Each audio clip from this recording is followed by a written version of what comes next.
ಇವತ್ತು ನಮ್ಮ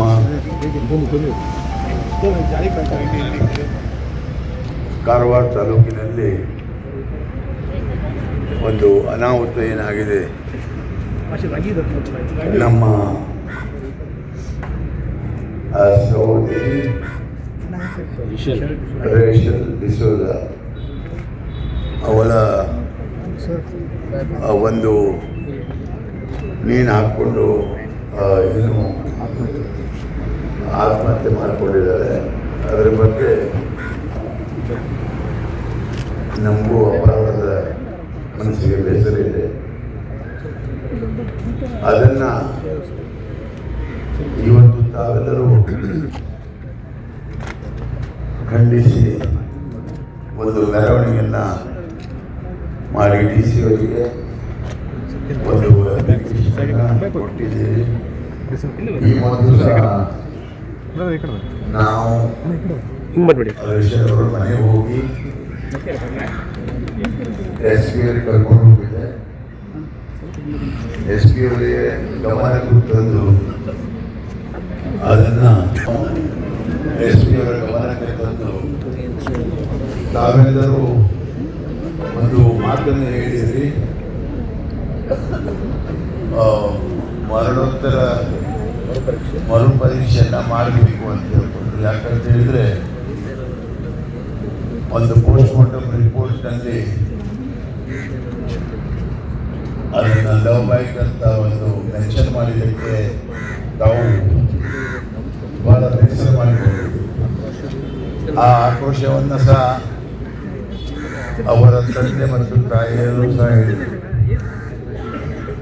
ಈ ಥರ ಆರೋಗ್ಯ ಇಲಾಖೆಯಲ್ಲಿ ಲವ್ ಬೈಟ್ ಅಂತ ಬರೆಯುವುದು ಭಾಳ ತಪ್ಪು.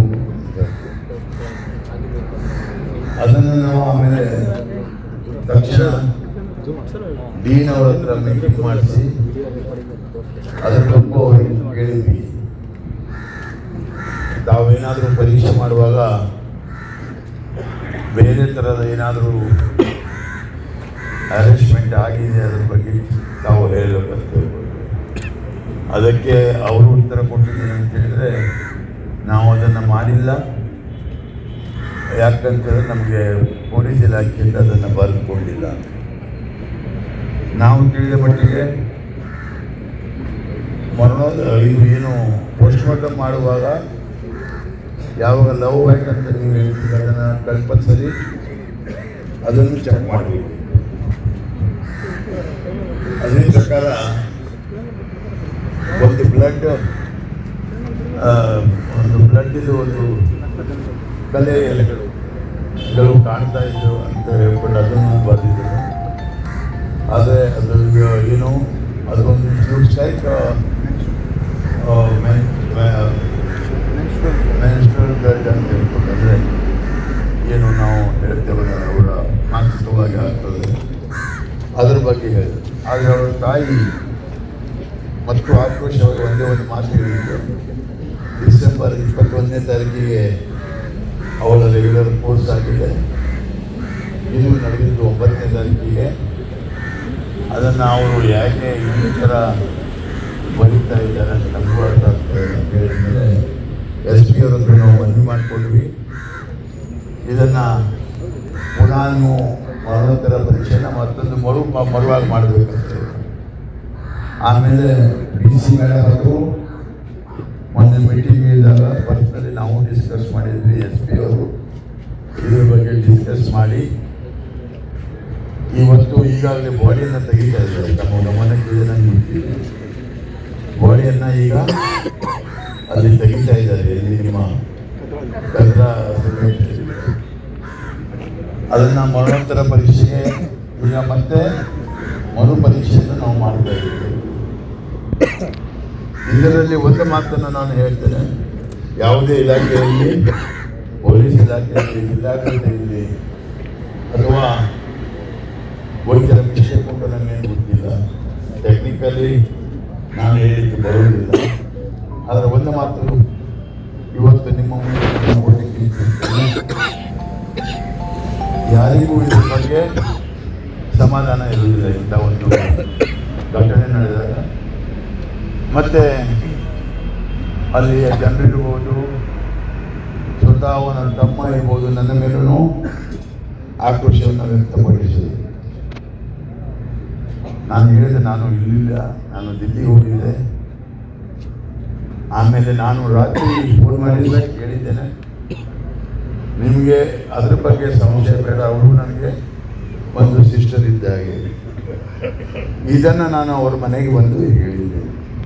ಮತ್ತು ಈ ಮರುಪರೀಕ್ಷೆಯಲ್ಲಿ ಏನು ರಿಸಲ್ಟ್ ಬರ್ತದೆ ಅದು ಯಾವುದೇ ಪರಿಸ್ಥಿತಿಯಲ್ಲಿ ಇನ್ಫ್ಲೂಯೆನ್ಸ್ ಆಗ್ತದೆ ಅಂತ ಒಂದು ಆಶ್ವಾಸನೆ ನಾನು ಕೊಡ್ತೇನೆ. ಈಗಾಗಲೇ ನಮ್ಮ ಅಡಿಷನಲ್ ಎಸ್ ಪಿ ಅವ್ರಿಗೂ ಹೇಳಿದ್ದೇನೆ, ಎಸ್ ಪಿ ಅವರನ್ನು ಇಮಿಡಿಯೇಟ್ಲಿ ಕಳಿಸಿ ಅಂತ. ಎಸ್ ಪಿ ಅವರು ಬರ್ತಾ ಇದ್ದಾರೆ, ಅದಕ್ಕಾಗಿ ನಾನು ಡಿ ಸಿ ಅವ್ರಿಗೆ ಹೇಳಿದೆ, ಎಸ್ ಪಿ ಮತ್ತು ನೀವು ಇಬ್ಬರು ಬನ್ನಿ. ಇದು ಯಾವುದೇ ಒಂದು ಜನರಿಗೆ ಇದರ ಬಗ್ಗೆ ಖುಷಿ ಕೊಡುವಂಥದ್ದು ಏನಿರುವುದಿಲ್ಲ. ಇದು ಭಾಳ ದುಃಖಕರ. ಇಂಥ ಘಟನೆಗಳು ನನ್ನ ಅವಧಿಯಲ್ಲಿ ನನಗೆ ಕಾಣ್ತದೆ ಮೊದಲೆಲ್ಲೂ ನಡೆದಿಲ್ಲ. ನಾವು ನಮ್ಮ ಕೊನೆ ಅವಧಿಯಲ್ಲೂ ಹೇಳ್ತೇನೆ, ಲಾ ಆ್ಯಂಡ್ ಆರ್ಡರನ್ನು ನಾವು ಸ್ಟ್ರಿಕ್ಟ್ಲಿ ಫಾಲೋಅಪ್ ಮಾಡಿದ್ವಿ, ಈ ಸಲನೂ ಮಾಡಿದ್ವಿ. ಇದೊಂದು ನಮ್ಮ ದುರಂತ ಅಂತ ನಾನು ತಿಳ್ಕೊಳ್ತಾ ಇದ್ದೇನೆ. ಮತ್ತು ಇದಕ್ಕೆ ನಾವು ಅಷ್ಟೇ ಅಲ್ಲ, ನಾನಷ್ಟೇ ಅಲ್ಲ, ನಮ್ಮ ಕಾರವಾರದ ಜನತೆಗೂ ನಿಮಗೆ ಸಪೋರ್ಟ್ ಮಾಡ್ತದೆ.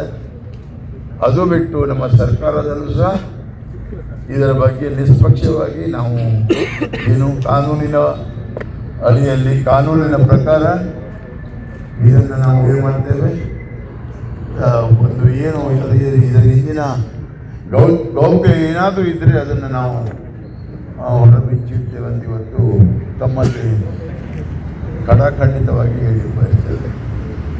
ತಾವು ಯಾವುದೇ ತಪ್ಪು ಕಲ್ಪನೆ ಅಥವಾ ನಮ್ಮ ಸಮಾಜಕ್ಕೆ ಇದು ಸಪೋರ್ಟ್ ಅಥವಾ ಅಂಥದ್ದೇ ಅಂತ ತಿಳ್ಕೊಬೇಡಿ. ನಾವೆಲ್ಲರೂ ಜಾತಿ ಭೇದ, ನಮಗೆ ಜಾತಿ ಬಗ್ಗೆ ನಮಗೆ ಯಾವುದೇ ಇಲ್ಲ, ನಾವೆಲ್ಲರೂ ಒಂದೇ ಅಂತ ಒಂದು ಆ ಭಾವನೆ ಹಿಡಿಯಲ್ಲಿ ನಾನು ಇವತ್ತು ಈ ಮಾತನ್ನು ಹೇಳ್ತೇನೆ. ಅವಳ ತಾಯಿ ನನ್ನ ಸಹೋದರಿ ಇದ್ದಂಗೆ, ಮತ್ತು ಅವರು ಸಹ ಯಾರು ಅವರ ತಂದೆ, ಅವರ ಹುಡುಗಿಯ ತಂದೆ ಕಿಶೋರ್, ಅವರು ಸಹ ಭಾಳ ನೊಂದು ನನ್ನ ಹತ್ರ ಮಾತಾಡಿದರು. ಅವರಿಗೂ ನಾನು ಕ್ಷಮೆ ಯಾಚಿಸಿ ಬಂದಿದ್ದೇನೆ. ಮನೆಯಲ್ಲಿ ಸತ್ಯ ಘಟನೆಯನ್ನು ಹೇಳಿದ್ದೇನೆ. ಡಿಸ್ಕಸ್ ಮಾಡಿದಾಗ ಅವರು ನಾನು ಹೇಳಿದೆ, ಇದನ್ನು ನಿಮ್ಮ ತಪ್ಪು, ನಾನು ಅದನ್ನು ಹೇಳಿದೆ. ಎರಡನೇದಾಗಿ ಅರೆಸ್ಟ್ ಆಗಲಿಲ್ಲ ಆಯಿತು ಅಂತ ಕೊಟ್ಟಾಗ ಹೇಳಿದ್ದು ಸರಿ. ಇಲ್ಲಿ ಇನ್ಕ್ವೈರಿ ಆಗೋ ತನಕ ಅವರು ಅದನ್ನು ಹೋಲ್ಡ್ ಮಾಡಿ ಇಟ್ಕೊಳ್ಬೇಕಿತ್ತು, ಪೊಲೀಸ್ ಇಲಾಖೆ ಹೋಲ್ಡ್ ಮಾಡಿ ಇಟ್ಕೊಳ್ಬೇಕಿತ್ತು. ಯಾವ ಕಾರಣದಿಂದ ಅದನ್ನು ಮಾಡಿ ಡಿಲೀಟ್ ಮಾಡಿದ್ದು ನನಗೂ ಗೊತ್ತಿಲ್ಲ. ಅದನ್ನು ಎಸ್ ಪಿ ಡೈರೆಕ್ಟಾಗಿ ಒಬ್ಬನ ಕೇಳಿದೆ, ನಿಮ್ಮೊಂದನ್ನು ಅದನ್ನು ಹೇಳ್ತೀನಿ, ಯಾಕಪ್ಪ ನೀವು ಡಿಲೇ ಮಾಡಿದ್ರಿ? ಕೆಲವರು ಹೇಳಿದ್ರು ಡಿ ಎಸ್ ಪಿ ಆಫೀಸ್ನಲ್ಲಿ ಬಂದು ಅವರು ತಂದೆ ತಾಯಿಯನ್ನು ವಿಚಾರಣೆ ಮಾಡಿದ್ದಾರೆ ಅಂತ ಹೇಳಿದರು. ಅದ್ರ ಬಗ್ಗೆ ಕೇಳಿದೆ. ಅವರು ಹೇಳಿದ್ರು ವಿಚಾರಣೆಯಲ್ಲಿ ನಮಗೆ ಏನು ನಾವು ಜಾಗವನ್ನು ಖಾಲಿ ಮಾಡದೆ ಅಲ್ಲೇ ಇರಬೇಕು ಅಂತ ಒಂದು ಅಲ್ಲಿ ಕೊಟ್ಟಿದ್ದೇವೆ ಅಂತ ಹೇಳಿ. ಮೂರನೇದಾಗಿ ತಾವು ಕೇಳಿದ ಒಂದು PSIನ ಯಾಕೆ ಅಮಾನತು ಮಾಡಿದ್ರಿ ಅಂತ, ಅದರ ಬಗ್ಗೆ ನಾನು ಸಹ ನಮ್ಮ ಮಂಗಳೂರಿನಲ್ಲಿ ಫೋನ್ ಮಾಡಿ ಕೇಳಿದ್ದೆ IG ಅಮಿತ್, ನೀವು ಇದನ್ನು ಯಾಕೆ ಮಾಡ್ತಾ ಇದ್ದೀರಿ, ಅಮಾನತು ಯಾಕೆ ಮಾಡ್ತಾ ಇದ್ದೀರಿ, ಲೆಟ್ ಬಾಯ್ ಬಂದೆ ಅಂತ. ಅದು ತಮ್ಮ ಸಿಸ್ಟಮ್ನಲ್ಲಿ ಅವರು ಹೇಳಿದ್ರು, ಇಷ್ಟು ದಿವಸ ಅವರು ಮಾಡಿಲ್ಲ ಅಂತ ಹೇಳ್ಕೊಂಡು ನಾನು ಅವರಿಗೆ ಅಮಾನತು ಮಾಡ್ತೇನೆ. ಸೆಕೆಂಡ್ CBI ಅವರಿಗೂ ಮಾಡ್ತೇನೆ, ಥರ್ಡ್ DSP ಅವರಿಗೂ ಮಾಡ್ತೇನೆ.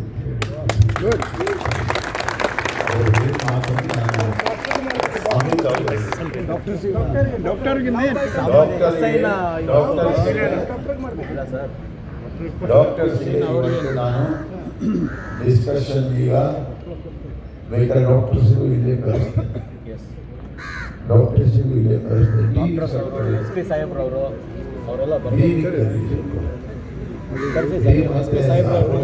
ಅವ್ರಿಗೂ ಕೂಡ ಪ್ರಶ್ನೆ ಮಾಡೋಣ ನಾವು.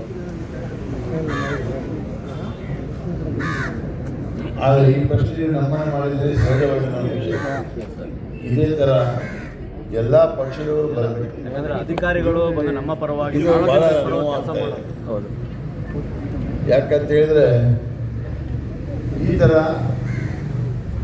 ನಾವು ಯಾವಾಗಲೂ ಮಾಡಿಲ್ಲ, ಮಾಡುವುದೂ ಇಲ್ಲ. ಇದನ್ನು ನಿಮ್ಮ ಮಾತಿಗೆ ನಾನು ಇಷ್ಟೇ ಉತ್ತರ ಕೊಡಬಲ್ಲೆ. ಎಲ್ಲೋ ಆದ ಘಟನೆಗಳು ನಾವು ಇಲ್ಲಿ ಜಗಳ ಮಾಡ್ತೇವೆ, ಇಲ್ಲಿ ಸ್ಟ್ರೈಕ್ ಮಾಡ್ತೇವೆ. ನಮ್ಮ ಮನೆಯಲ್ಲಿ ಆದದನ್ನು ನಾವು ಮಾಡುವುದಿಲ್ಲ ಅಂತ ಹೇಳಿದ್ರೆ ಅದು ಅವರಿಗೆ ಮನಸ್ಸಿಗೆ ಎಷ್ಟು ಸಮಾಧಾನ ಇದೆಯೋ ಆ ಸಮಾಧಾನ ಅವರು ಮಾಡಿಕೊಳ್ಳಿ. ಇಲ್ಲೂ ತಮ್ಮ ಲೀಡರ್ಸ್ ಕೆಲವರು ಇರ್ಬೋದು, ಅವರನ್ನು ನಂಬಿಕೊಂಡು ಅವರಾದರೂ ಹೇಳಬೇಕಿತ್ತಲ್ಲ, ಅದರ ಬಗ್ಗೆ ನೀವು ಪ್ರಶ್ನೆ ವಿಚಾರ ಮಾಡಿ. ಇಲ್ಲಿ ಎಷ್ಟೋ ಜನ ಇದ್ದಾರೆ, ನಾನು ಇವತ್ತು ಹೆಸರು ತಗೊಳ್ಳಿ ಸಾಧ್ಯ ಇಲ್ಲ. ಅದೇ ನೀವು ಹೇಳಿದ್ದು ಅವರನ್ನು ಕರಿಬೇಕಿತ್ತಂತ ನನಗೆ ಕಾಣ್ತದೆ. ಅವಾಗ ಏನಾಗ್ತದೆ, ಇಂಥ ಒಂದು ಇದಕ್ಕೆ ಸಪೋರ್ಟ್ ಜಾಸ್ತಿ ಸಿಗ್ತದೆ. ಆದರೆ ಅವಶ್ಯಕತೆ ಇಲ್ಲ. ನಾನು ಖಂಡಿತ ಇದ್ರ ಬಗ್ಗೆ ಕರ್ಮೊಂದಿದ್ದೇನೆ. ಬರಲಿದ್ದದ್ದು ಅವರಿಗೆ, ಅವ್ರ ಮನಸ್ಸಿಗೆ ಮತ್ತು ದೇವರಿಗೆ ಗೊತ್ತಿದೆ. ನಾವು ಈ ಒಂದು ಇದಕ್ಕೆ ಮರುಪರೀಕ್ಷೆ ಮಾಡಿ ಫಸ್ಟ್ ಅಡ್ವೈಸರಿ ನಾವು ಮಾಡಿದ್ದೇವೆ. ಅದರ ಪ್ರಕಾರ ಇವತ್ತು ಆಗ್ತದೆ. ಅದನ್ನು ಖಂಡಿತ ನಾವು ಮಾಡ್ತೇವೆ. ಇದ್ರ ಬಗ್ಗೆ ನೀವು ನಿಸರ್ಗವಾಗಿ ಇರಿ ಅಂತ ಹೇಳಿದ್ದೇವೆ. ಓದೋಣ.